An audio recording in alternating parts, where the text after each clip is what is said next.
flowing in their veins. Mackie and Judd on Score North and ScoreNorth.com.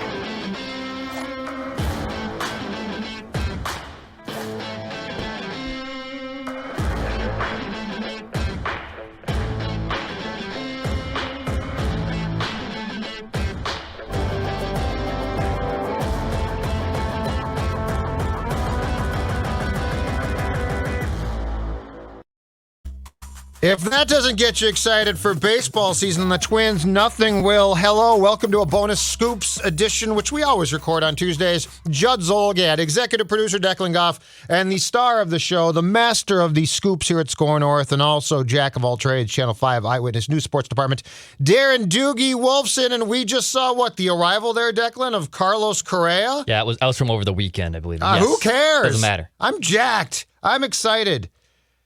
Tell us more about how I think it's not hyperbole. One of the most shocking free agent acquisitions in Twins history, if not the most shocking, probably. Tell us more, Darren, about how this all went down so that when I woke up on Saturday, I was greeted with a bunch of tweets that I looked at about 3 times and said, these look like they might be fake, but they weren't. I am with you. Good afternoon, Judd. Good afternoon, Declan. I found out, Judd, Droogie, my now 11-year-old, as of earlier this month. So it was 6:30 in the morning. He comes running. I actually fell asleep downstairs watching one of the late-night college hoops games. Fell asleep in the lazy boy. So he comes running downstairs screaming.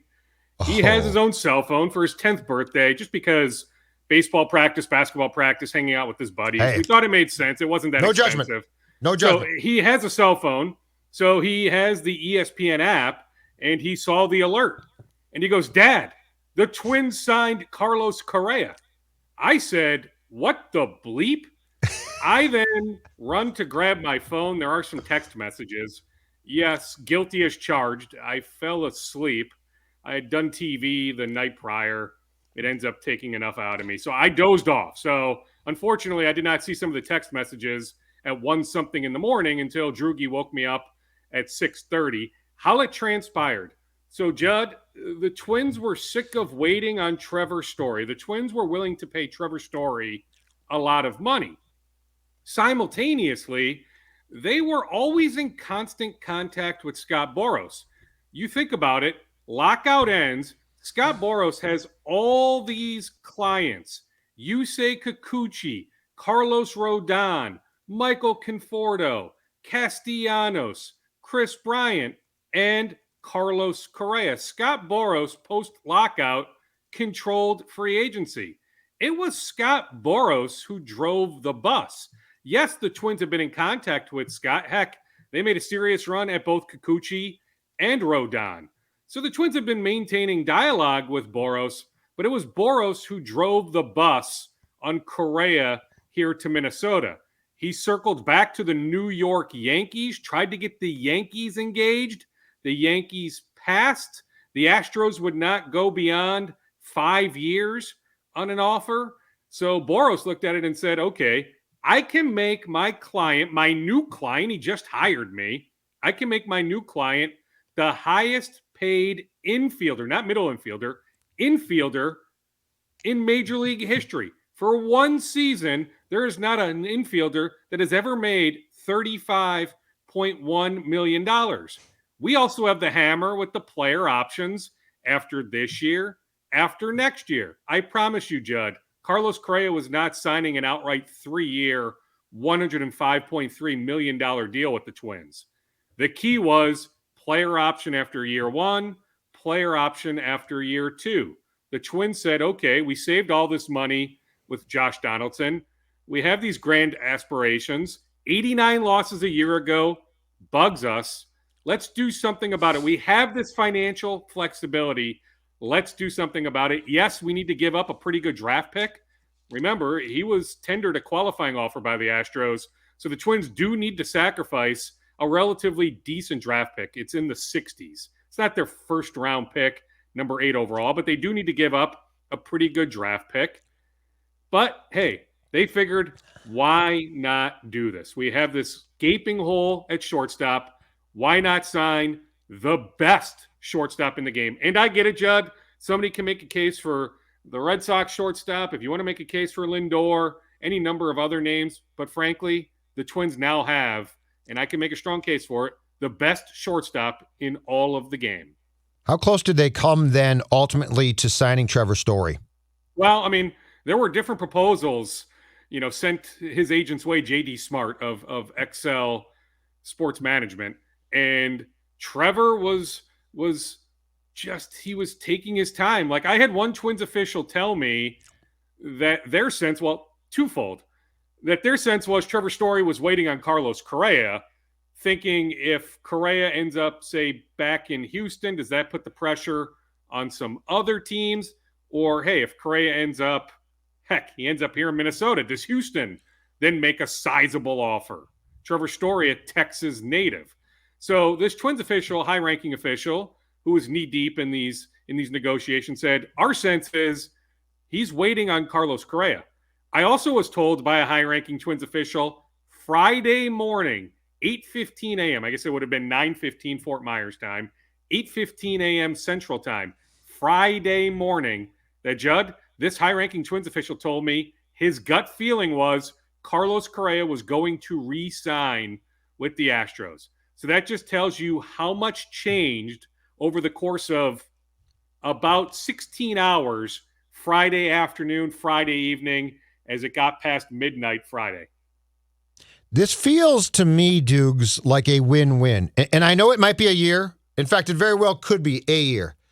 But with where this team was at in terms of excitement, which was, in my opinion, on a scale of 1 to 10, probably a 0, this feels like it's worst case he walks. But it's a great gamble. It's a great chance. And because you're giving up a draft pick, but not a current player, it doesn't feel like from either side here, short of Correa actually being hurt or something like that, Darren, that there's a lot of lose here. It feels like both sides accomplished something short term, and the Twins, if nothing else, just get a quick infusion of life with a signing that is obviously going to be a big deal. I was with one of the Twins. Yeah, I do agree. I was with one of the Twins senior ticket guys on Sunday. Let's just say there was a charge at the box office, maybe more so online, but they sold a number of tickets after the Correa news broke. Now, maybe that's just, with opening day fast approaching. No, Doogie, I'm literally meeting with. I'm putting in my word for a season ticket plan. This has literally gotten me as someone who can. And by the way, I'm privileged. I can get credentials. I can go to games for free and watch in the press box. No, I want the $14 beers. This is what Carlos Correa has done to my wallet. I now want to spend I saw money. your tweet. Yeah, I wasn't sure if you were being serious or not, Declan. I am. Thank you for verbalizing that. So Declan is on board. Declan has reached out to the Twins about purchasing season tickets. Exciting. So there was a charge over the weekend. Yeah, Judd, outside of him suffering some sort of catastrophic injury in April or May that derails his entire season, yes, on win-win. Even if the Twins struggle mightily, they could trade him at the deadline in late July and get back a good prospect or two. That's not the idea. Trust me, the Twins look at it and say, you know what, with the extra playoff spot, 6 teams, now make the playoffs in each league, 6 playoff teams in the American League. Right. We absolutely can capture one of those playoff spots. Yes, more work to do, but the Twins are not thinking along the lines of, hey, this thing could go south, could go sideways. We'll have to trade Correa in July. No, the Twins are feeling like, hey, he's going to be here all year. Let's see if we can convince him. But yeah, I mean, the signs point to, Judd, he turns 28 in September. I think it's very appealing to be on the open market as a 28-year-old. So all signs point to him electing free agency in November. That being said, there will be some good shortstops available. Trey Turner, Bogarts. It's still a pretty crowded free agent shortstop class. And again, I'm making the case he is the best. So if he backs up the great year last year, no reason to think he can't, he still will be the best free agent shortstop available in November. But even if he does elect free agency, maybe he really thoroughly enjoys his time here, that the Twins can work out at that point a long-term deal. I just know this much. The Twins are very, very excited, as well they should be, and many fans are excited. To me, there's no downside to this. And let me add one more note. Let's go back to the 2012 draft. If the Astros had taken Byron Buxton, number 1 overall, I can tell you 100% certainty after checking with multiple people. Remember, the Twins still have some people that were involved in the 2012 draft still employed. Carlos Correa would have been their pick at 2. So if Buxton goes 1 in 2012, the Twins 100%, it would not have been Kevin Gausman or Zunino or somebody else. Carlos Correa was their pick at number 2 in 2012. Now they have Buxton and Correa. Speaking of what's next now, as far as the quest for probably right now at least one more quality starting arm, where do things stand? And do you think that the Twins, now since they definitely appear at least for 22 to be all in some ways, that they would trade a top prospect for pitching help if there was term left attached to that person's contract? Yes. In the case of Frankie Montas, who has 2 years remaining, the Oakland A's starter. Yeah. Yes. I mean, he would be the one that, the Twins know the price is absurdly high. Look at the trades the A's have already made. Chapman, Olsen, Bassett. Look at those 3 returns. Mets, Jays, Braves. The A's got back sizable returns. So, yes, the Twins are well aware that the price is very, very high. There are a number of teams in on Montas.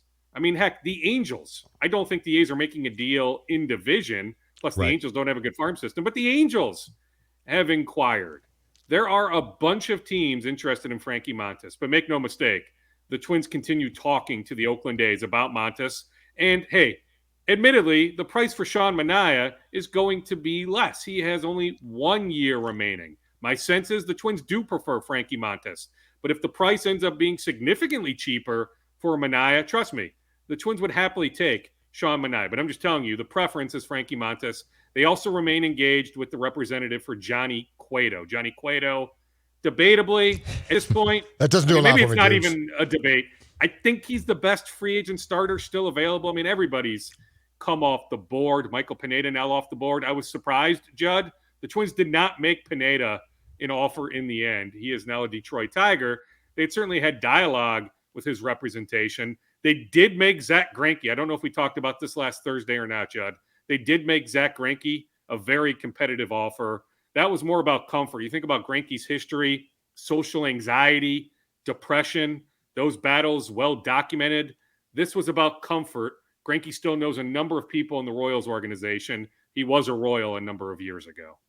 Doogie, let's say the conversations with Oakland in regards to Montas, they come back and say, well, you guys got a great prospect pool, right? If push came to shove and Oakland asked for either Royce Lewis or Austin Martin, because I do think Dukes at the end of the day, it's probably going to be one of those two dudes going back, right? Which one do you think the Twins would be more engaged to give up to get Montas? Well, I mean, if I'm Oakland, yes, you've seen Royce play a little bit here in these spring training games, but he really hasn't played a competitive game, a real game, in 2 years. Like, it's hard for me to believe that they would prefer him over Austin Martin. Like, Austin Martin, it's not like he's on the 40, man. It's not like his clock has started. So you still have all this control of Austin Martin. So, Declan, it's a good question. It's a little bit of conjecture more so on my end. But, like, it's hard for me to believe that the A's would say, give me Royce Lewis over Austin Martin. What's the glove work like at shortstop between those two players, prospects? Martin do we know? And Lewis? Yes.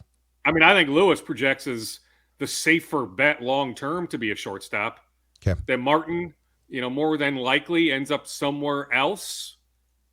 That's, from conversations with Alex Hass and some others with the Twins. I mean, I haven't studied Judd, both guys like intimately. Martin's played more positions, right? Conversations with others. Martin has moved around. Sure. Okay. Yeah, I mean, he played some third base at Vanderbilt. He played a little bit in the outfield last year. He can transition to second base. I'd have to look on Baseball Reference or some other website to see how many professional games he's played at second base. But yes, there is position flexibility there. Gotcha. All right, on to the Wolves. Tough loss against the Mavericks in Dallas on what would this have been? Monday night. But, Dukes, I think there is no question now that we definitely are seeing a maturing team, a team that is, quite possibly going to make the top 6 and avoid the play-in round. I think as we record this, they're a half game back of Denver right now, but that's has the potential to go back and forth. On the Wolves, what's your sense of where things stand, and what's their health like? Because they definitely have had some guys banged up in and out of the lineup a little bit. What's going on with them, do you think? Well, I mean, outside of Jaden McDaniels, now, remember, the initial prognosis was 2 weeks in terms of that's a checkpoint. But I think some fans, not all, but I think some looked at it and said, okay, McDaniels is going to be back in 2 weeks. No. Judd, it'll take a minor miracle for him to be back the week of the playoffs, whether that's a playing game on April 12th or April 13th or game 1 of a playoff series. I guess it would be that weekend, whatever that is, April 16th, April 17th. Sure. High ankle sprain. So, I mean, that's the bad. One big negative.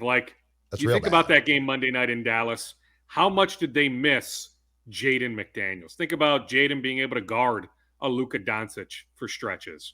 They absolutely missed McDaniels in that game on Monday night. Yes, other guys are dealing with some stuff, including Kat, including Naz Reid, Patrick Beverly, but they're playing through Jared Vanderbilt. Vanderbilt is not 100%, but those guys will be okay, barring some sort of, new setback. Those guys will be okay. Jaden McDaniels is the one where you're like, man, it sure would be nice to have him back for the playoffs. And I'm not sure he'll be back. That game Monday night had a playoff feel. I still think the Wolves That's what defense, Phil was saying. Yeah, I still think the Wolves defense is a bit leaky. I was looking at some numbers. I saw Dallas had 33 open looks, and there is some subjectivity to what an open look is. But that Dallas had 33 open looks. The Wolves only had 13. That's a credit to Dallas defensive coordinator, my buddy, Sean Sweeney. He went to Cretin-Durham Hall, played at St. Thomas for Johnny Tower. Sean Sweeney needs to be an NBA head coach next year. So I hope teams realize that. Inevitably, we'll see a number of openings.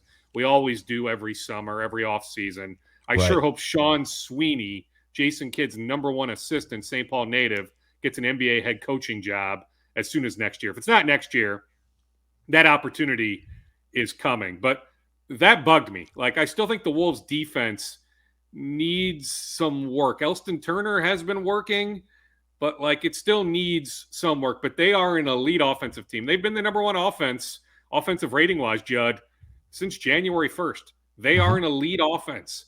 They take a lot of threes, but they also make a lot of threes. It is a very good shooting team, a very enjoyable team to watch. Judd, I still think it's going to be hard to avoid the play-in. I do. Denver plays the Clippers tonight. I think Denver finds a way to win that game. I don't think you're catching Dallas. Now the Wolves you got Phoenix Dallas on Wednesday. On Friday. Yeah, Chris Paul might be back, by the way. Paul's on the cusp Good. I'm back going to go. now.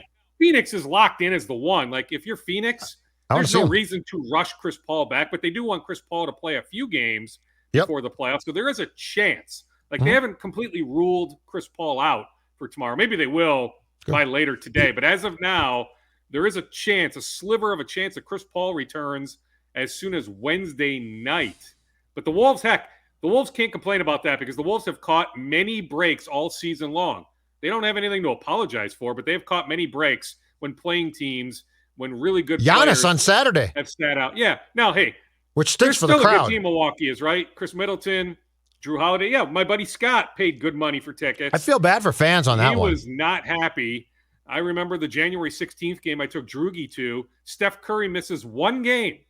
One game. Missed that game. To be that game January 16th at Target Center. So the Wolves have caught enormous breaks this year. But, Jed, I remember us talking about this going back to early October.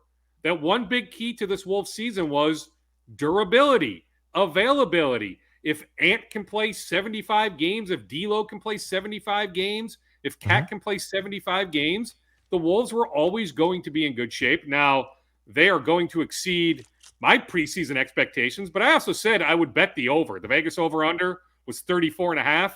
I'm on record. You can find the audio. I said I would bet the over, but I thought it would be closer to 36, 37 wins. I think they're going to get to 42, 43, 44, maybe even more. But I just think it's going to be hard to ultimately jump Denver. They do play Denver on April 1st. Clearly, that is a must-win game if you are to avoid the play-in tournament. I got a question for you. Is it within the rights of the rule if you vote for NBA Executive of the Year to cast a ballot for Gerson? Well, I mean, in talking with Glenn Taylor earlier this month, he didn't give me a very detailed answer, but I had to ask Glenn about Gerson. Now, I'm still trying to figure out if Glenn paid Gerson the remaining money on his contract, or was there, just cause there that he didn't have to pay. And I know there was a battle there. I don't know if that's settled or not. So I get Glenn not giving me a very detailed answer. But yeah, make no mistake about it. When talking just purely on court, the moves that Gerson Rosas has made, he did one heck of a job assembling this roster. Jarrett Culver was bad pick, and that's about it, right? Am I missing something beyond Jarrett Culver? He never really wanted Jarrett Culver. He wanted Darius Garland. So his great. Pre-draft evaluation of Garland was spot on. Darius Garland is a fantastic star. Yeah, I mean, I know JB in Cleveland loves him. Everybody should love Darius Garland. So Gerson's evaluation of Darius Garland was spot on. He just didn't take into account that Cleveland would actually take him at pick 5. Patrick Beverley is one of the most under-the-radar, sneaky, great pickups of last summer. And there's no debate. He's been unbelievable. His impact here has been huge. I really think that as bad of guy as he might have been, Gerson, just from a pure basketball evaluation standpoint of that roster, deserves kudos. Well, he does. Well, and Gerson had the history with Bev in Houston. So he had the book. Sure, but on Bev, he still did this. Hey, that matters, yes. Yeah. That's why Jimmy Butler didn't work. There's any number of storylines, Memphis, Minnesota, that's still my hope. That the Wolves, they're a play-in team, but that they can beat the Clippers in the 7-8 game. Target Center is a legit home court advantage. So the Wolves beat the Clippers April 12th or April 13th in that play-in game, 7 seed, 8 seed. Then the Wolves are the 7 seed. Steph Curry, we don't know when Curry will be back, maybe by the playoffs, but at this point with Curry out for the rest of the regular season, I think Memphis can seal that number 2 seed. So I'm rooting for 2 seed Memphis, 7 seed Minnesota. One storyline is the Grizzlies had no interest in keeping Patrick Beverley. Remember, it was a quick trade, Clippers, Grizzlies. Then it was all pre-worked out. And Bev wanted to be here, right? It was all planned beforehand, even though it took a couple days for them, the Grizzlies and Wolves, to execute the trade. Bev did want to be here. He looked at a couple other places too, but he did have genuine interest in being here. But I'm telling you, that to me is one of many cool storylines, Memphis, Minnesota, that the Grizzlies, who have assembled one heck of a roster, the Grizzlies are one heck of a story, but that they did not have interest. And I get it, roster configuration. They have Tyus Jones, who's had a great year. They have Melton, who's had a good year. They have Ja Morant. So, how would Beverly have fit in?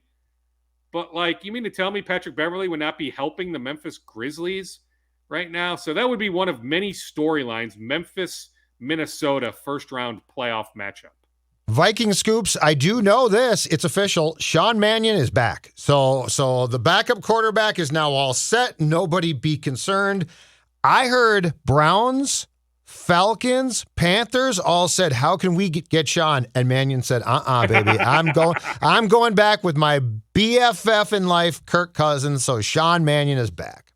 Kudos to my colleague Chris Long, Sunday night, Channel 5, reporting that was going to be a done deal. I know there was steam. Chris Thomas and others had some steam going back weeks that there was a strong likelihood this would happen. But kudos to my guy Chris Long for spewing that knowledge Sunday night. Love him. On Channel 5. Yeah, good job by Chris. Yeah, it's a 1-year vet minimum. It doesn't even mean he'll be on the roster.